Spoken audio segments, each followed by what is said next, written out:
지금 함께 예배드리는 거의 우리 대부분은요, 보통 이민 1세대 또는 1.5세대지요. 그래서 1세대, 1.5세대인 우리에게는 우리의 과거 인생 가운데 앞으로도 평생 잊지 못할 과거의 어느 한 날, 한 순간이 있습니다.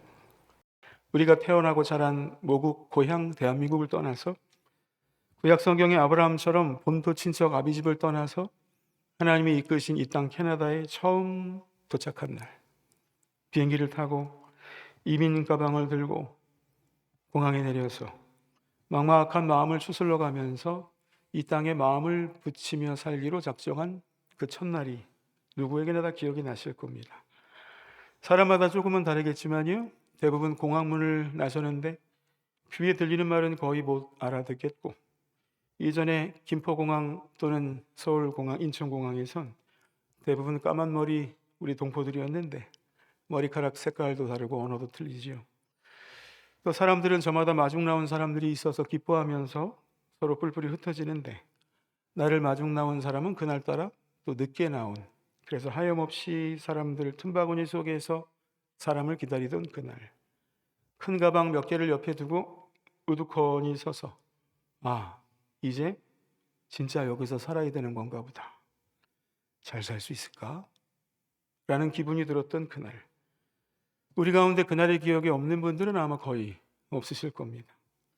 그런데 여러분, 사람에 따라 1년, 10년, 20년, 30년, 수십 년이 지난 이 아침, 우리는 지금 어디에 앉아 있습니까?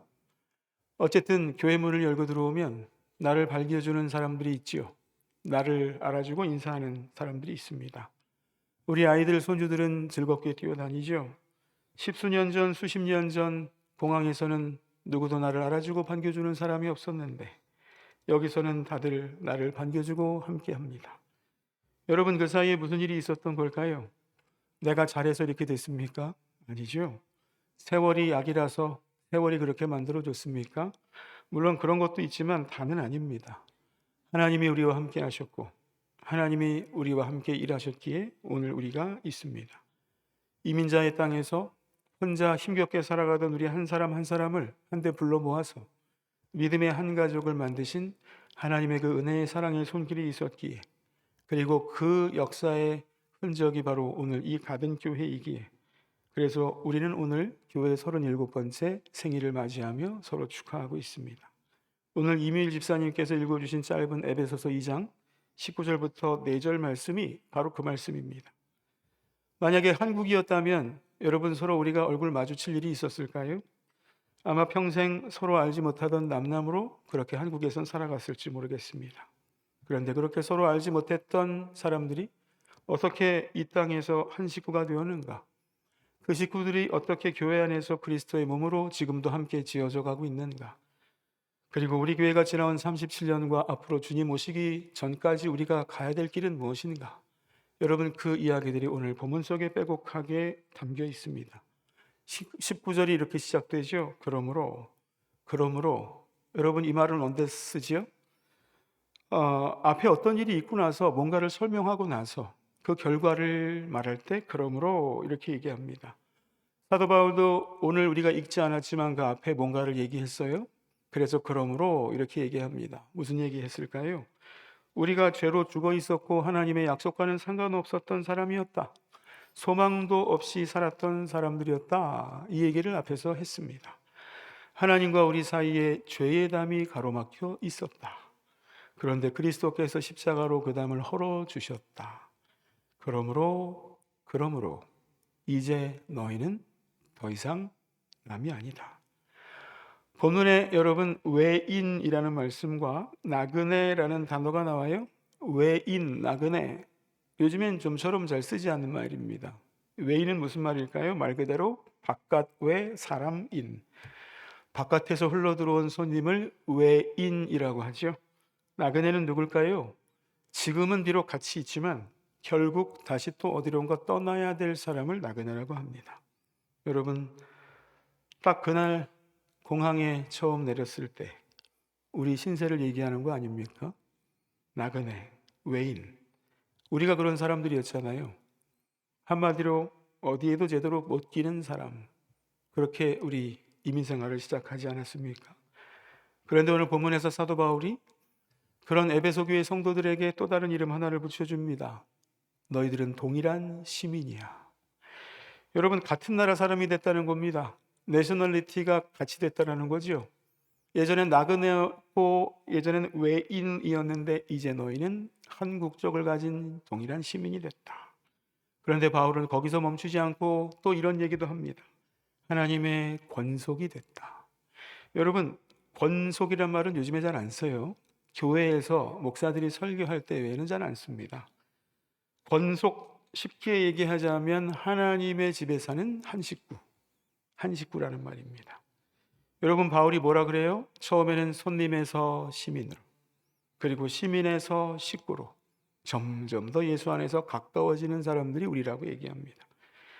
여러분, 그런데 시민만 돼도 너무 감사한 거 아닙니까? 손님이고 나그네였던 사람들이 여러분 시민이 된 거 너무 괜찮은 거 아니에요? 그런데 바울은 왜 굳이 시민으로만 부르지 않고 식구라고까지 부를까요? 여러분, 시민은 권리를 누립니다. 식구는 사랑을 누리죠. 시민은 법으로 묶입니다. 식구는 피로 묶이죠. 시민은 그 나라에 합법적으로 살아도 된다는 허락을 받는데 식구는요, 아버지의 밥상에 앉을 자리를 받습니다. 여러분, 밥상에 앉는다는 게 뭐죠? 밥상은요, 어떤 자격을 갖춰야 앉을 수 있는 자리는 아닙니다. 아버지가 그냥 야, 너 이제부터 우리 식구야. 그러니까 같이 밥 먹자. 너 이제부터 오늘 우리 식구야 하시면 그때부터 그 상에 앉아서 계속해서 밥 먹을 수 있는 사람이 되는 게 식구 자리입니다. 여러분, 그때부터 그냥 가족이 되는 거지요. 여러분, 지난 37년간 우리 가든교회 밥상을 한번 생각해 보세요.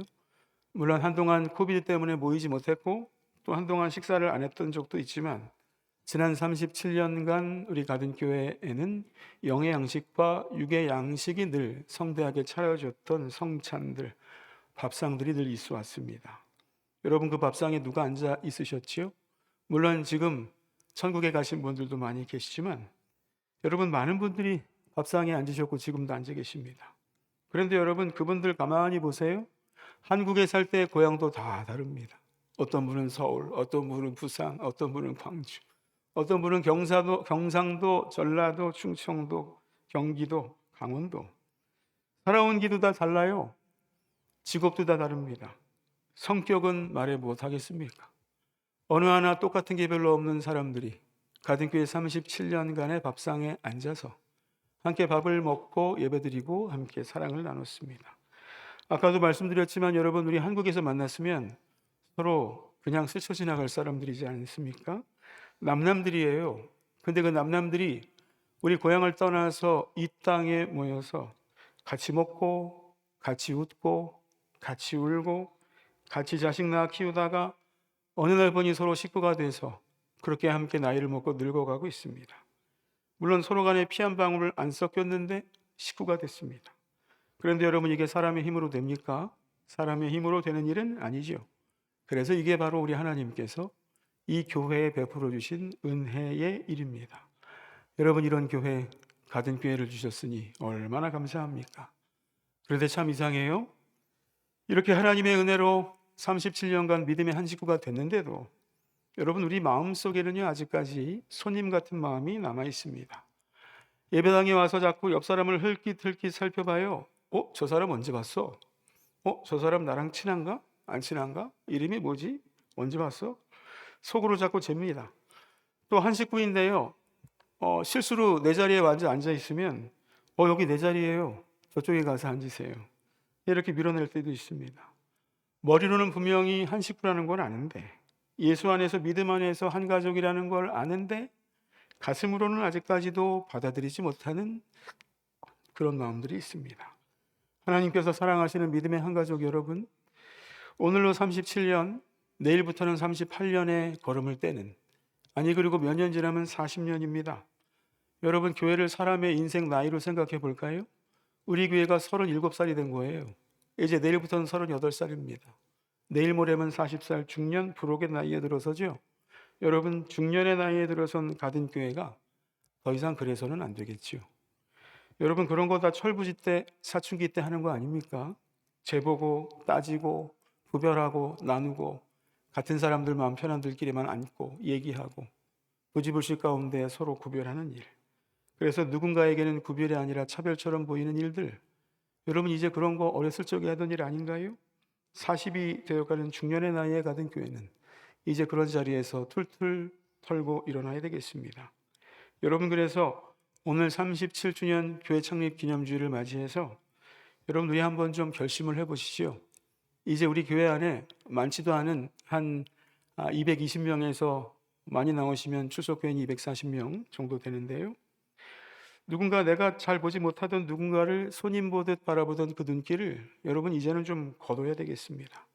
저 사람이 언제 우리 교회 왔지라고 약간 의아해하는 시선도 이제는 내려놓아야 되겠습니다. 40년 전에 왔던, 어제 왔던, 오는 순간부터 우리는 그냥 가족입니다. 가족끼리 너 언제 태어났어?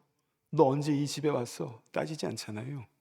밥 먹을 때도 친한 사람들끼리가 아닌 함께 밥 먹지 않습니까? 여러분 우리 교회 안에는 안타깝게도 아직까지 우리 교회 문 밖에 서 계신 분들이 계세요. 늘 뒷자리에 앉는 한 가족이 있습니다. 예배가 끝나기 무섭게 사라져버리는 청년들이 있습니다. 오래 다니긴 했지만 아직도 중심으로 들어오지 못하시고 여전히 겉도는 분들이 계십니다.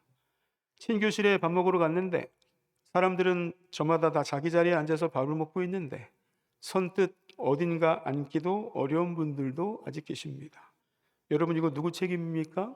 내 책임입니다. 여러분 우리 책임이에요. 여러분 근데 그런 모습 우리 모습 아니었었나요? 그때 내가 이 교회 처음 왔을 때 누군가 손에 이끌려 한번 와봐. 같은 교회라고 저쪽에 로케이션 좋은 곳에 있어. 404, 401 타고 가면 금방이야. 그래서 왔을 때 여러분 누군가 내 이름 불러주고 내 손 붙잡고 함께 가주지 않던가요?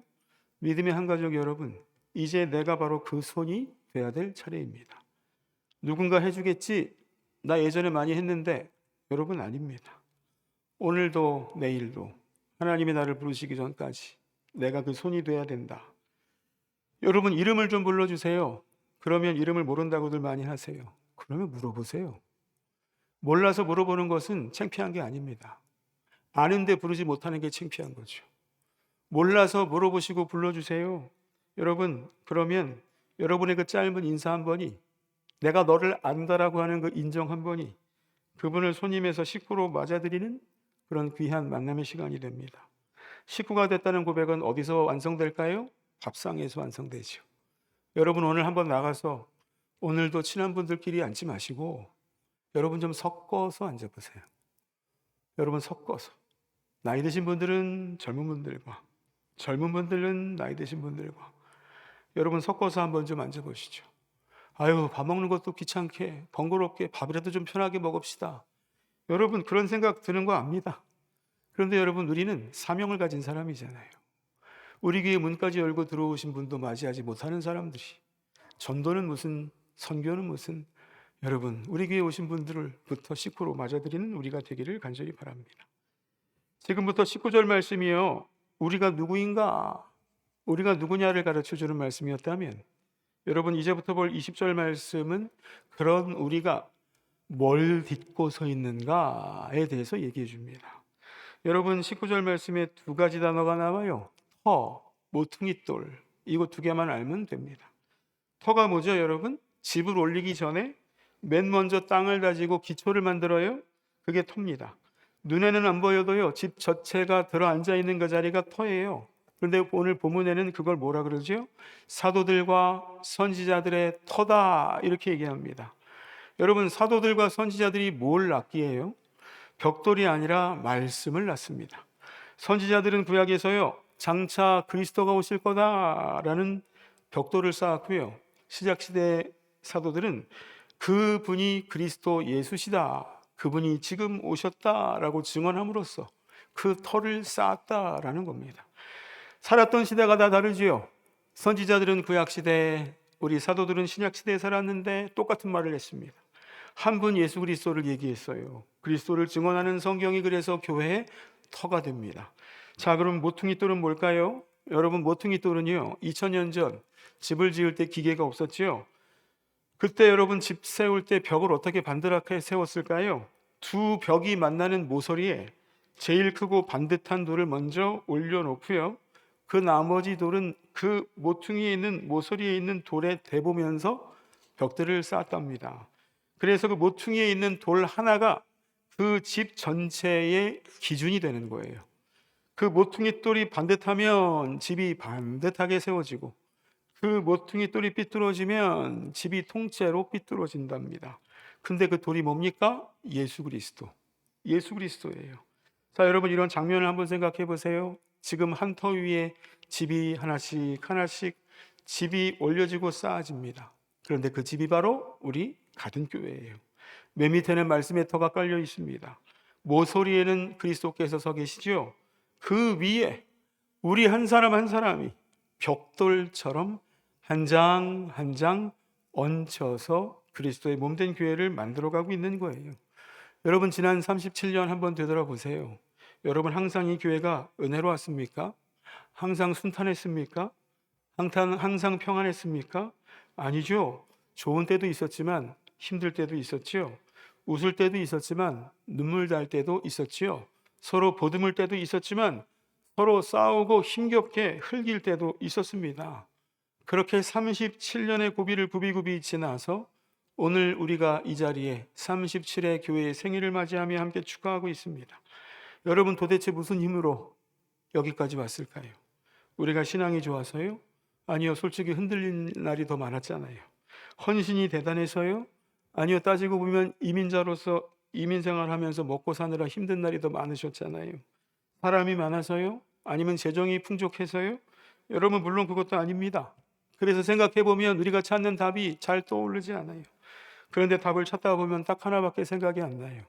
모퉁이 돌이 흔들리지 않아서 그랬습니다. 우리는 흔들렸어요. 하지만 모퉁이 돌인 예수 그리스도께서 복음은 흔들리지 않았고 주님이 우리를 꼭 붙들어 주고 계셨습니다. 그래서 오늘 생일에 이 자리에서 우리가 서로 고백할 말은 이거밖에 없어요. 주님, 여기까지. 주님이 우리 교회를 붙들어 주셨습니다. 감사합니다. 고맙습니다. 서로를 바라보면서도 한마디밖에 할 게 없습니다. 애 많이 쓰셨습니다. 너무너무 수고하셨어요.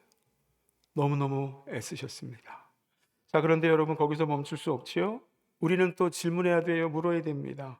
그러면 앞으로 우리는 내일부터 시작되는 38주년, 40년, 주님 오시기 그 전날까지 우리는 뭘 딛고 설 것인가? 여러분, 교회가 오래되고 시간이 흘러가면 교회마다 부작용이 생깁니다. 교회의 기초를 슬그머니 바꿔치기 하려는 시도들이 생겨요. 처음에는 오직 말씀, 오직 예수 그리스도 한 분이면 좋겠는데 어느새 교인 숫자가 좀 늘어나고 자기 건물이 생기고 세상이 좀 알아주는 이름이 되면 그때부터 다른 이름, 다른 것들이 슬쩍 교회의 터로 슬쩍슬쩍 올라와 앉습니다. 그렇게 되면 어떻게 될까요? 한동안은 괜찮아요. 그럴듯합니다. 그런데 우리 주님 말씀하세요. 비 오고 물이 차고 창수가 나는 날 바람이 불면 그 교회는 무너질 거야. 심하게 무너질 거야. 그렇게 말씀하십니다. 여러분, 우리 사랑하는 자녀들을 한번 보세요. 우리의 손주들을 한번 보세요. 여러분, 그들이 자라서 이 예배당에 앉지 않겠습니까?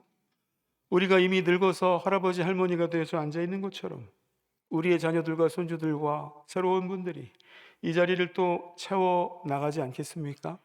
여러분 생각해 보세요. 그때 이 교회가, 이 가든교회가 뭘 딛고 서기를 바라십니까? 여러분, 우리가 우리 자녀들과 손주들에게 줄 것은 건물이 아닙니다. 여러분, 우리는 건물을 남겨주는 사람이 아니에요. 부동산을 남겨주는 사람들이 아닙니다. 우리가 우리의 자녀들과 손주들에게 물려줘야 될 것은 건물이 아니고 신앙의 유산, 오직 예수 그리스도일 뿐입니다. 여러분, 미주의 한인교회들 법정에 나가서 많이 싸우고 다투지요. 왜 그럽니까? 이민 1세대들이 자기 교회 건물 없이 눈치 보면서 쫓겨다니면서 예배드리느라 너무 한이 맺혔어요. 그래서 결심했습니다. 내 자녀들만큼은 내 교회에서 떳떳하게 기쁜 마음으로 마음껏 예배드리고 공부하고 성경 공부하도록 반드시 건물 하나만은 어엿하게 물려주리라. 그래서 미국과 캐나다에 있는, 특히 미국에 있는 교회들은요, 수십만 불, 수백만 불, 수천만 불 되는 교회 건물들을 자기의 자녀들과 손주들에게 물려주려고 평생을 애쓰셨어요. 그래서 그렇게 물려주셨는데 이게 웬일입니까?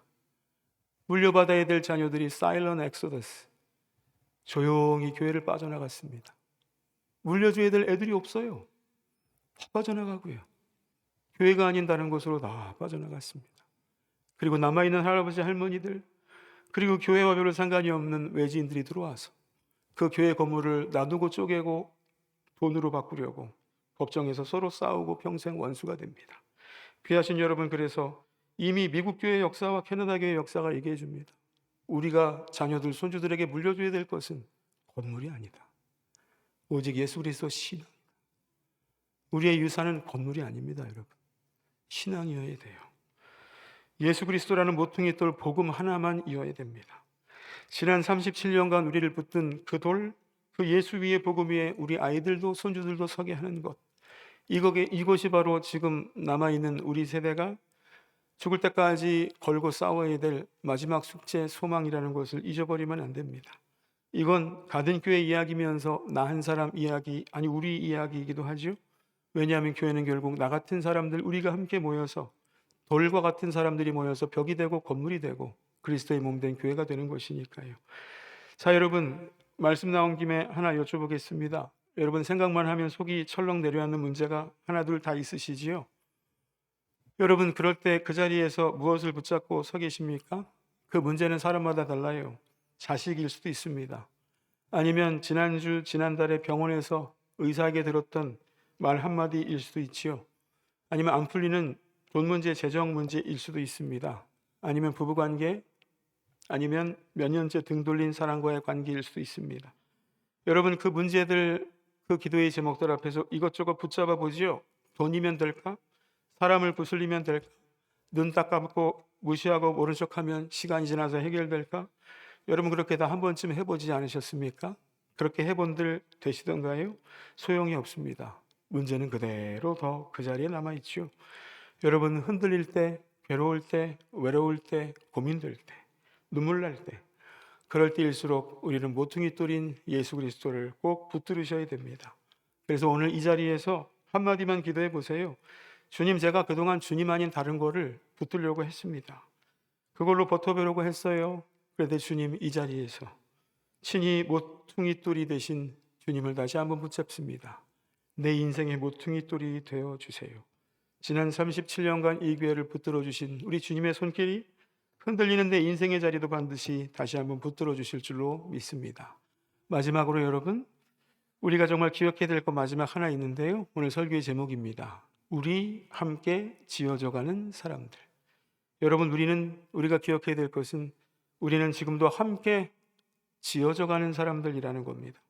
21절, 22절에 세 개의 중요한 단어가 나와요. 서로 연결하여고, 되어가고, 함께 지어져가느니라.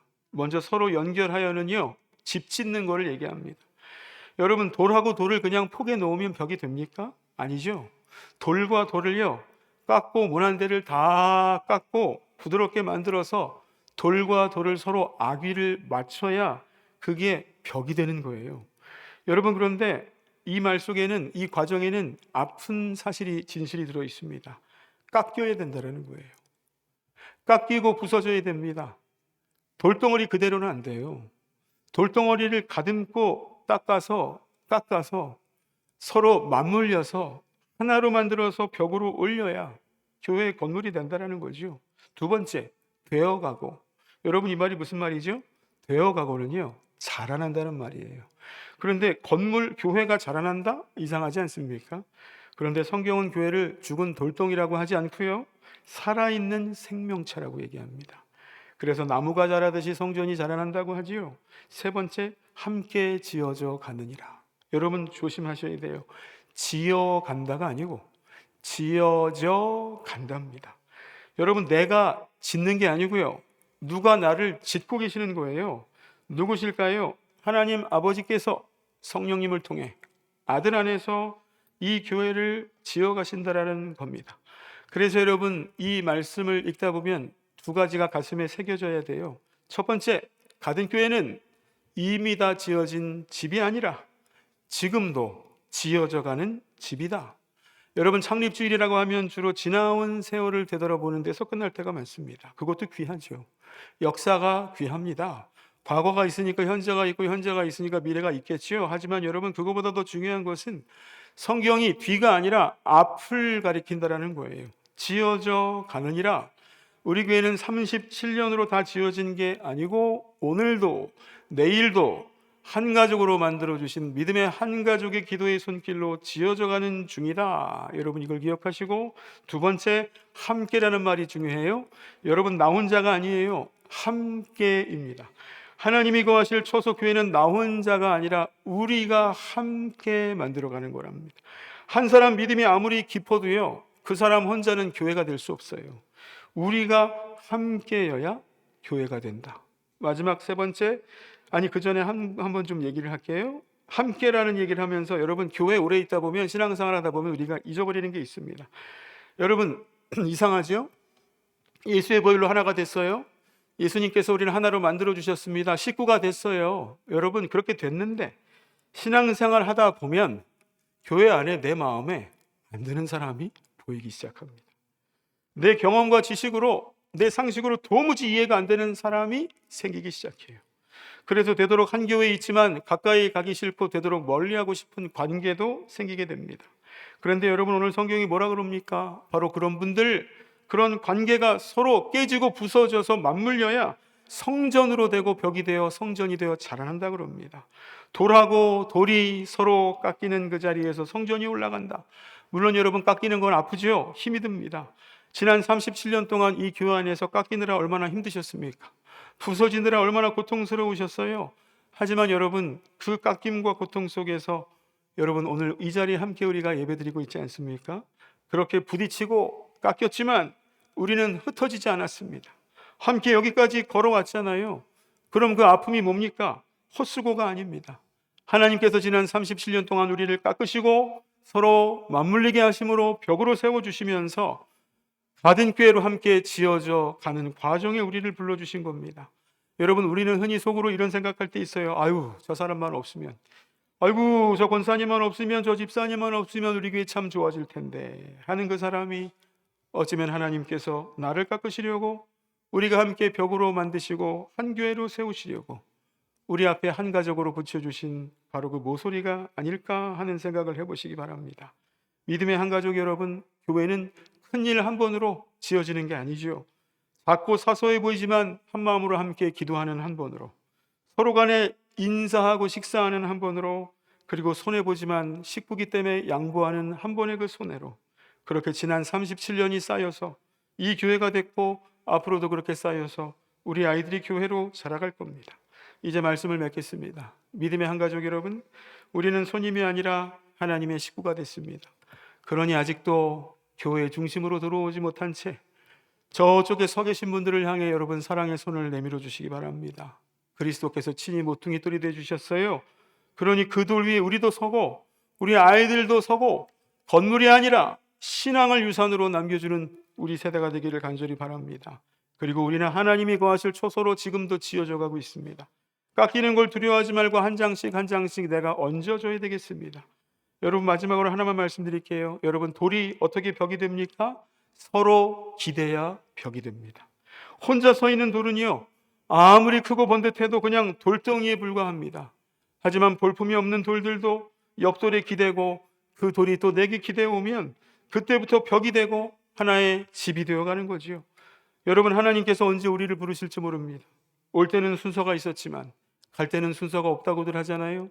하나님이 우리를 언제 이 땅을 떠나게 하실지 아무도 모르지만 여러분, 그때까지 우리는 서로에게 부빌 언덕이 되고 서로에게 격려가 되고 위로가 되고 서로에게 희생이 되는 그런 귀한 관계로 교회 돌로 벽으로 세워져야 되겠습니다. 그래서 여러분, 가든교회 생일에 우리가 드릴 고백은 이거예요. 주 안에 우리는 하나다. 예수 안에 우리는 한 식구다. 그래서 우리는 서로가 너무 기대된다. 하나님께서 우리를 통해 너를 통해 하실 일이 기대가 된다. 여러분, 이게 바로 오늘 앞으로도 서로에게 기댈 언덕이 되어주고 함께 살아갈 우리가 해야 될 고백, 찬양이 아닐까 합니다. 그래서 여러분, 이 시간 이 고백이 찬양이 된 찬송가가 하나 있어요. 우리 여러분 아는 분도 계시고 모르는 분도 계시겠지만 가사를 함께 생각하시면서 이 찬양 한번 고백하시면서 우리 설교를 한번 마음속에 다시 한번 생각해 봅니다.